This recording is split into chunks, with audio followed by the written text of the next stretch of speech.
விக்னேஷ் குமார். பேர்லயே விட்டு கொடுத்துருங்க. தம்பி லிசன், கவனி. டக்டிலிட்டினா கேட்டா சொல்ல மாட்டீங்க. டக்டிலிட்டினா சொல்லுங்க. Deform under tension. சொல்லுங்க. Deform under tension. சத்தமா? Deform under tension.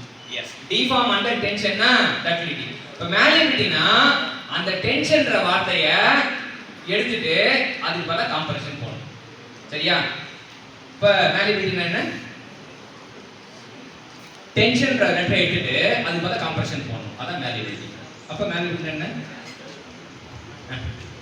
டிஃபார்ம் இப்போ உணர்ச்சிக்கோங்க, பேசி பார்ப்போம். Deform under compression. Yes. Deform under compression என்னது? மைக் வச்சு, மைக் கீழே இருக்குதா? டிஃபார்ம் அண்டர் கம்ப்ரஷன் என்ன பேர் வச்சு? மேலிபிலிட்டி. டிஃபைன் பண்ணுங்க. Malleability. Deform under compression. Malleability is ability of material deform under compression. Ductility-na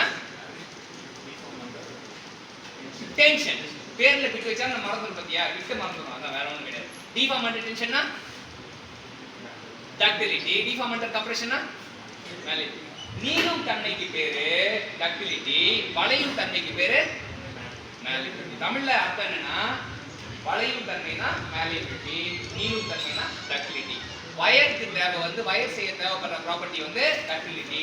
sheet செய்யற தேவைப்படுற ப்ராப்பர்ட்டி வந்து மேலிபிலிட்டி. ஷீட் செய்யணும்னா நமக்கு என்ன பண்பு வேணும்? மேலிபிலிட்டி. வயர் செய்யணும்னா என்ன பண்பு வேணும்? டக்டிலிட்டி. சரியா? வயர் செய்ய என்ன பண்பு வேணும்? மைக் எடுத்து. To make the wires, the property needed is ductility. யோசிக்கவே தேவையில்லை. தப்பா தான் பரவாயில்ல, நம்ம ரீசேஞ்ச் பண்ணிக்கலாம். சரியா?